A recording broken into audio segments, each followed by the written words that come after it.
Mother, ito ang ating mabait na kaibigan dito sa Mindoro. So, bali sa kanya yung lupa na nabili ko, na yung tinignan natin doon. So, siya rin yung caretaker ko dahil yung magki-caretaker sana ano.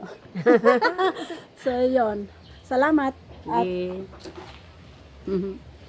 salamat sa pagtanggap dito sa akin. No? Salamat din. Salamat sa oras na binibigay niyo sa akin. Yan, si Gemma guys, ang pangalan niya Gemma. O diba? Kasing ganda ng may-ari ng pangalan. So yan mga mother, balik tayo sa Morente and then uwi na ako.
Napabilis ang pagkaayos nito dahil na-slide ito.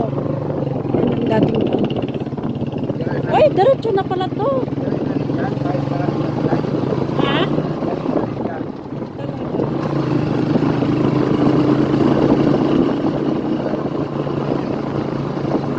Yan na pala ang daan dito, oh.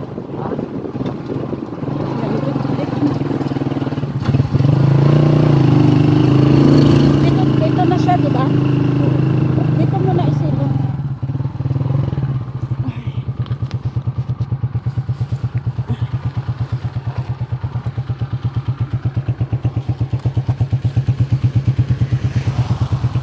Ay. Ito yung isang lote, guys. Ito yung lote. Ay, ano to? Kamuting kahoy. Okay. Mabuti naman. Tinaniman nila ng kamuting kahoy. Siguro yung mga sundalo dyan. Yan. Ha? Kaya nga. Sino kaya nagtanim? Baka dito. Sibong niya. Sibong? Mabuti naman kung di pa niya Sir, silo na sir. Gatingin nandito ng kano. ng kung sibong nagtanim yan, ba't di pa niya inano lahat? So ito guys, yung 300 square meter na lupa. Yung sa puno na yan. Hanggang doon. Yung pangalawang mataas na puno na yan. Hanggang doon sa may saging. Hanggang doon sa patay na puno na yon. Yung walang dahon. At hanggang dyan sa mga kamuting kahoy. So, ano lang, mga lalabs, nakakapanghinayang lang na nakatiwangwang ba, walang sabi ko dito sa mga tao dito, kung gusto ninyong taniman ninyo, kung para lang ba mapakinabangan yung lupa at hindi nakatiwangwang na ganyan. So, meron naman nagtanim kakipiringgot lang na kamuting kahoy, di ba? Bakit di pa niya tinaniman lahat? Siguro mga sundalo lang yung nagtanim. So yan guys. At okay rin naman ang daan dito. Ayan. Okay. 300 square meter yan guys na lote. Pero itong kabila, ito manggahan, bali 45 hanggang doon din, hanggang doon. Hanggang doon kung nakikita yung may bakod doon. Hanggang doon yun, yung may puno na malaki doon, hanggang doon sa likod. Ay nabili ko rin guys ng 100,000. Kaso niloko lang ako. So ang daming dahilan para magalit ako, pero yung galit ko ba na yon may magagawa bang mabuti? Kung yung galit ko ba na yon sa mga taong nanluloko sa akin, may idudulot bang mabuti para sa akin? Wala akong nakitang maganda. Guys. Yan. Pinagawan nila ng pispan. Pero wala din naman laman. Ay, may laman siya. Tilapia yata. Ay, walang laman. So, yung taong nanloko sa akin, pinagawa niya ng pispan.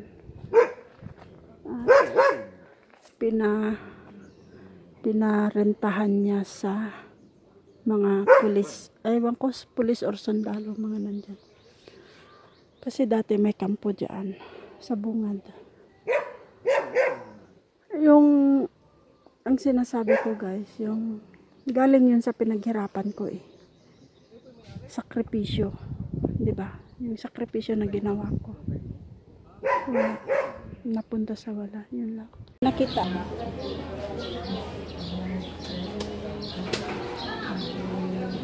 Kalabasa.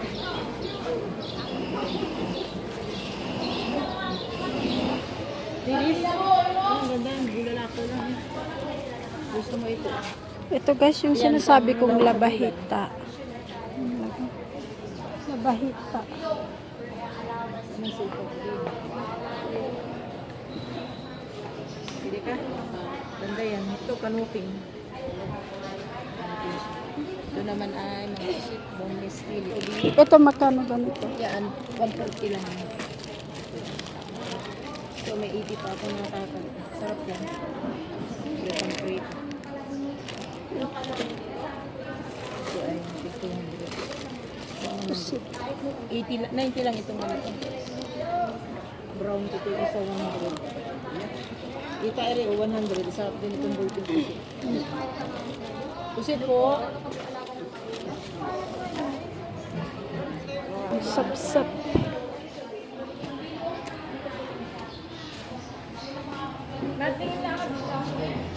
Para 100 mahal.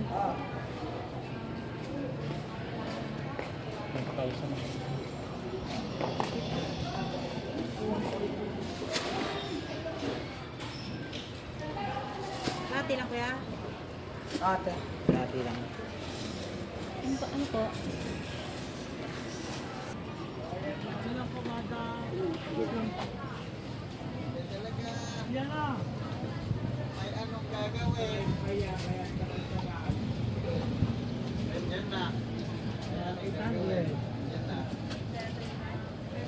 Ito bago pa.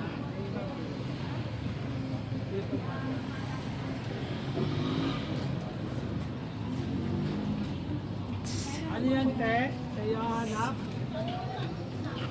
Sarap.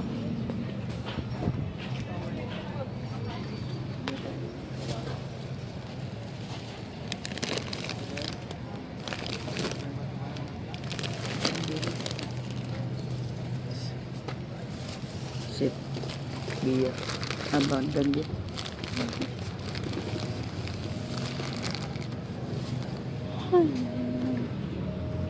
Magkano yung danggit? 250. Balo.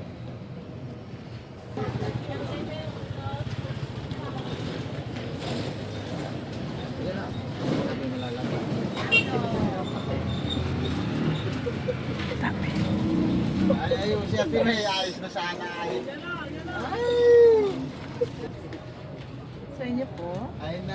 Ako. Ang dami na.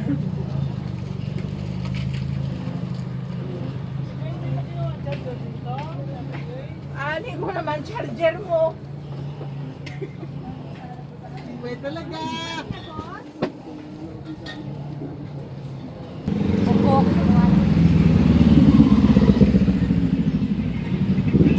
Pa ko nga, ayaw mo ko ba?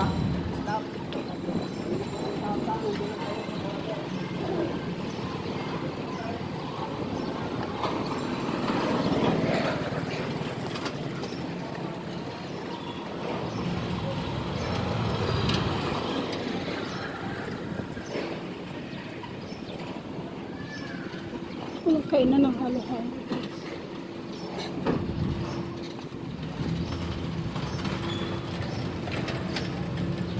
Ito tayo sa Rojas City, Mindoro.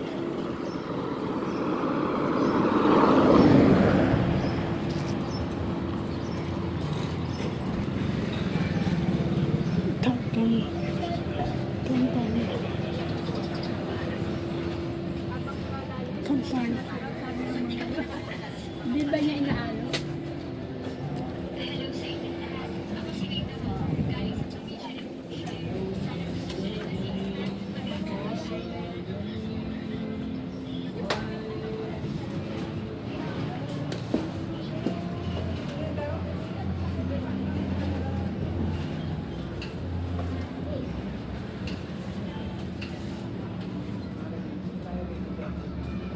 Dito, ma'am. First po. Nakalimutan.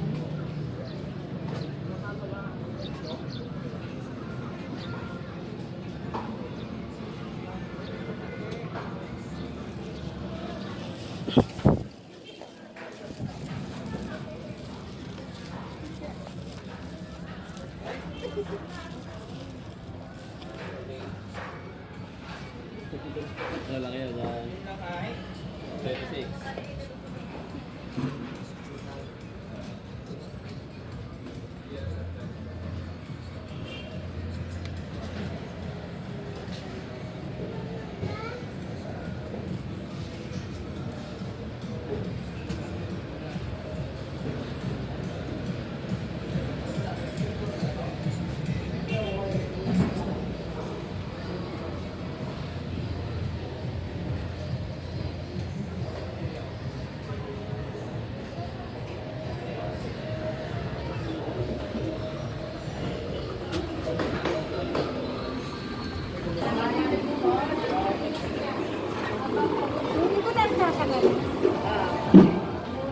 Sarap ng ilis.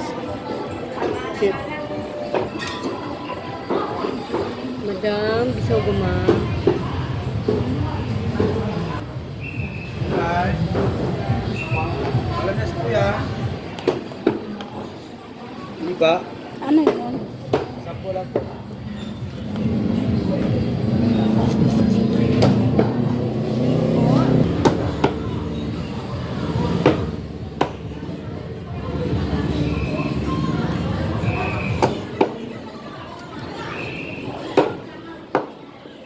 Dali yan.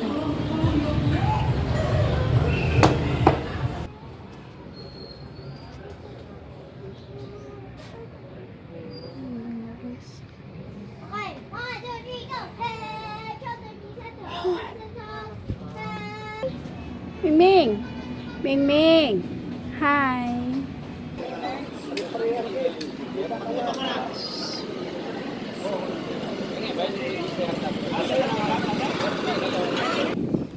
Walang halo-halo. Ba yung nakita ko, guys?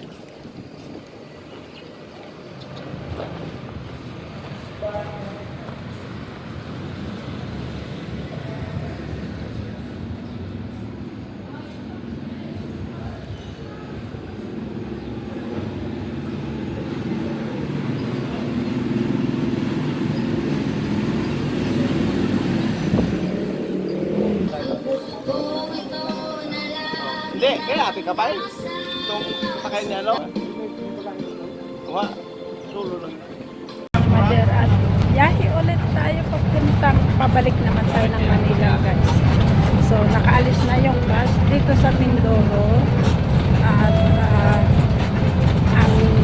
ang bangko ay 10:30 naman daw ang alas papuntang Batangas. Nakabuli na po. So yun mga mother, enjoy lang.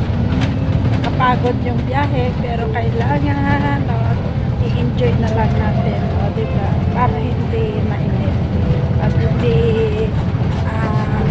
kumbaga maano sa biyahe, hindi maramdaman yung pagod. So yan, samahan niyo ako sa aking journey, diba guys? From Mindanao to Cotabato to from Davao to Kidapawan to Cotabato. So bago ako nag-Mindoro guys, dumaan muna ako ng Cavite.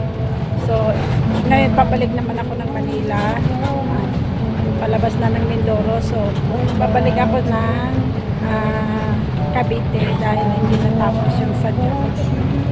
So yun ang lakad ni Mother. Hindi pa ako nakakauwis ng Isabela guys. Ano ko na, 12 days. Ano tayo ngayon? 12, yes. 12. Then ako umalis ng Cotabato. And then, natulog lang ako guys kay Junri. Tapos, maaga din akong nagbiyahe noong 11 papuntang Mindoro. Ngayon 12 pabalik naman ako ng Manila ulit. So yung Ragari, diba? Ragari ang biyahe ni Mother. Ang kainaman lang ng Cotabato to Manila airplane, hindi masyado nakakapagod guys. Pero itong Mindoro ay nakakapagod dahil nasa bus. And then 15 next balikan ko yung Cavite bukas, and then 14 agoy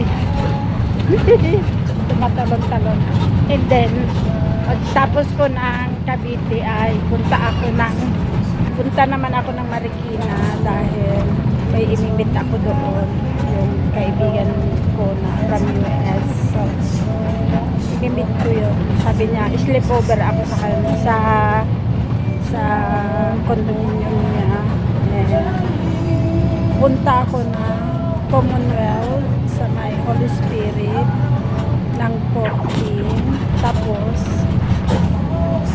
14 ng hapon balik na ako kay Junri para kunin naman yung gamit ko para sakto guys sakto sa itinerary ko na 15 ay makarating ako sa amin sa Isabela. So grabe, diba? Grabe kong biyahe ang ginawa ko ngayon na bakasyon. So yun guys, update. So yun guys, nandito na sa Calapan Port.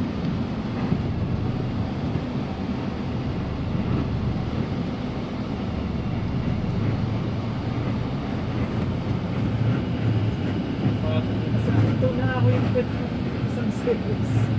Wala.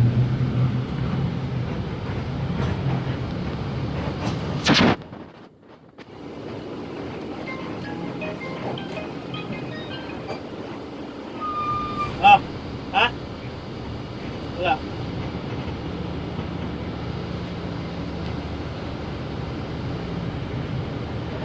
Alam ko lang ito tayo. Lokal.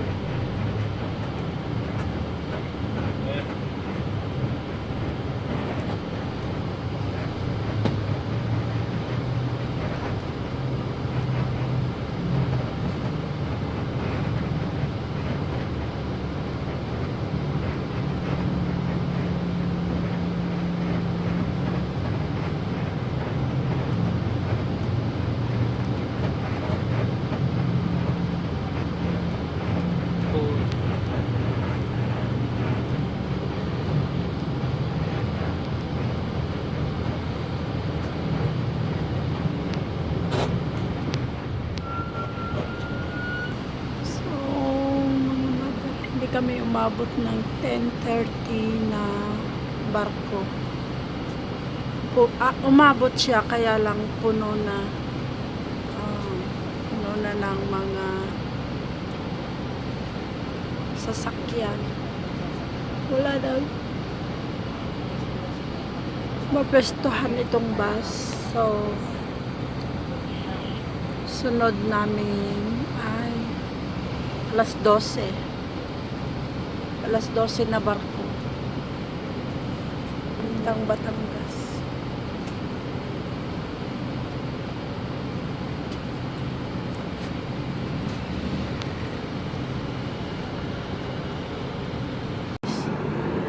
Hindi ko alam bakit kami pinababa dito. Ay, kaya ayaw kong sumakay kanina ng van kasi ganito mangyayari. Nagbas nga ganito rin nangyari. Pinababa pa rin. Kainis. Hindi naman lahat ang pinababa.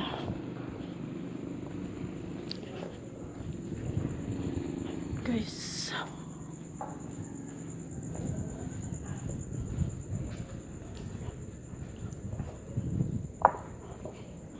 Andun pa naman yung charger. Kakainis.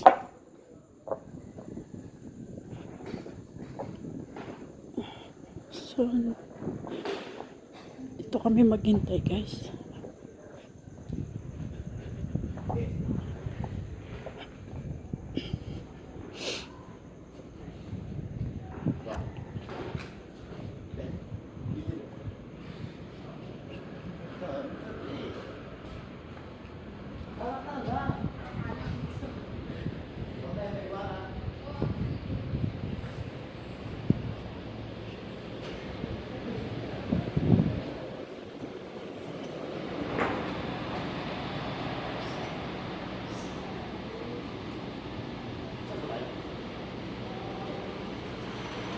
Batangas, Batangas.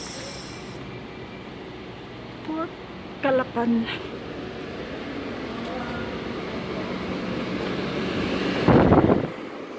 Ayan na nga, guys. At dito na kami. Dito. Saan na yung kasama ko? Saan na yung awa po?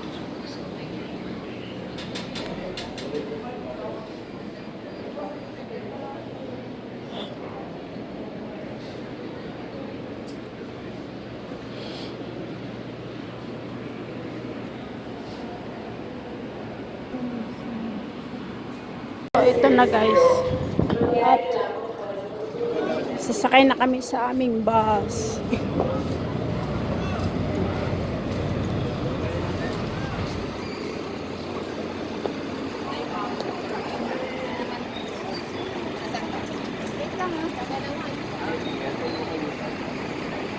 Ayan siya, guys. Talaga. Talagang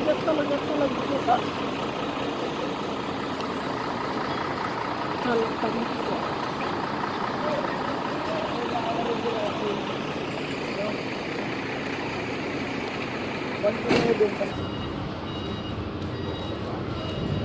So, yan yung gate, guys.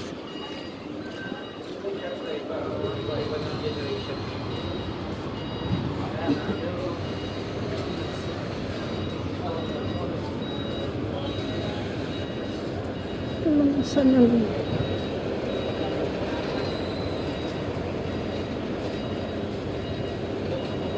bus namin?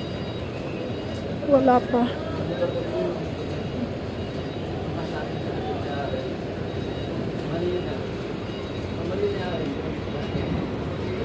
Yan, guys, kakarga.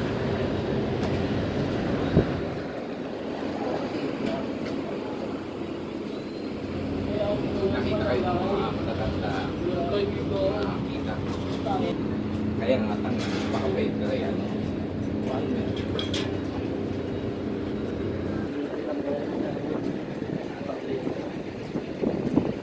Kanina ba siya nanay?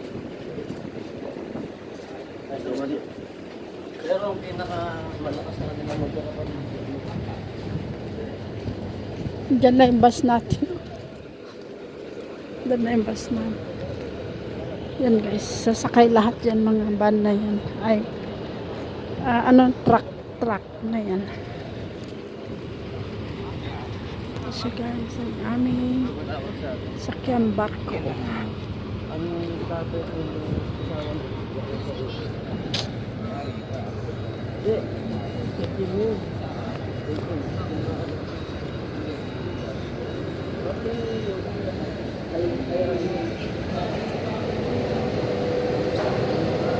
So nandun na yung bus namin guys. Oh.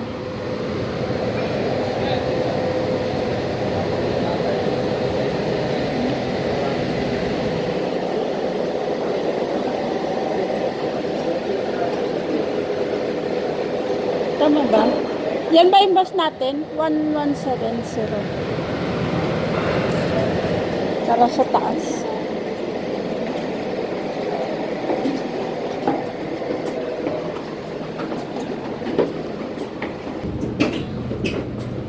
So, guys.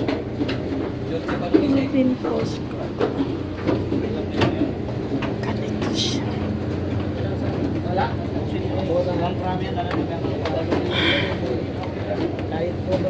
Ganito siya, guys.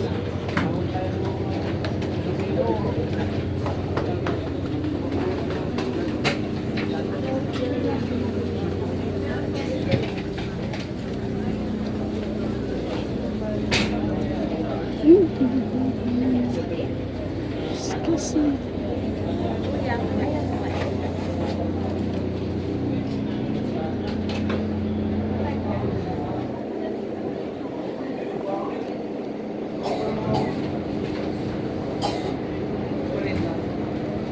May mga parating na barko.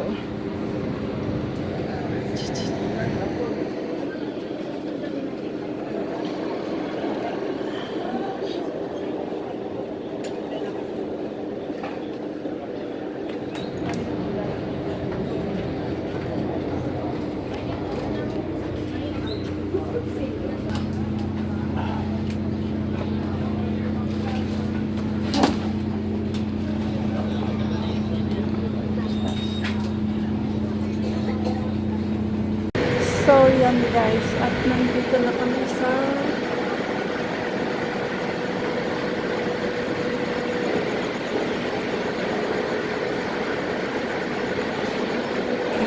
Batangas. Sa Batangas na kami.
Mabilis yung barkong nakarating dito sa Batangas, guys, mula sa Calapan. Kaso lang, dito naman tumagal sa sa Batangas. Pagdating dito sa Batangas, parang siguro ko wala siyang available na parkingan.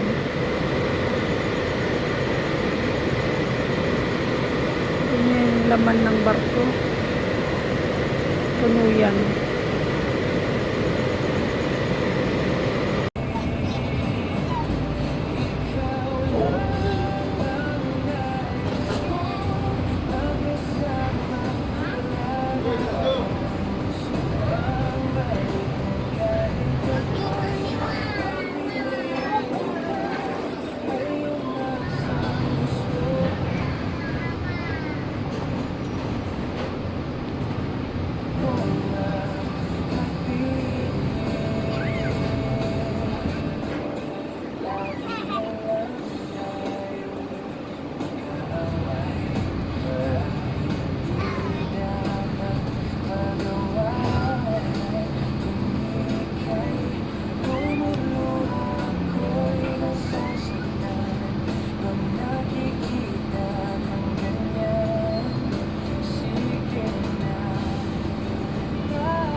Ayan guys, kakarga naman yung isa.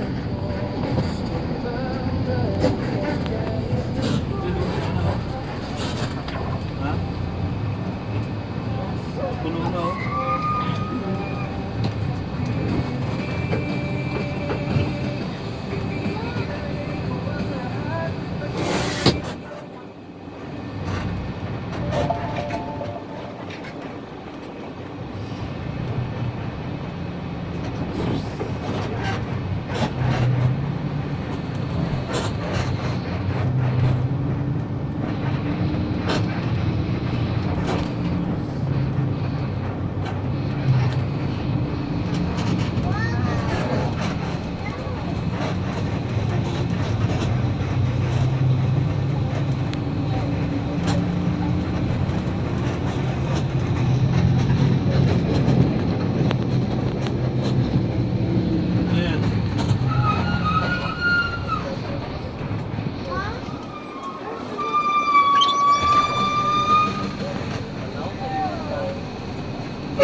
Ay, walang rampahan, ay.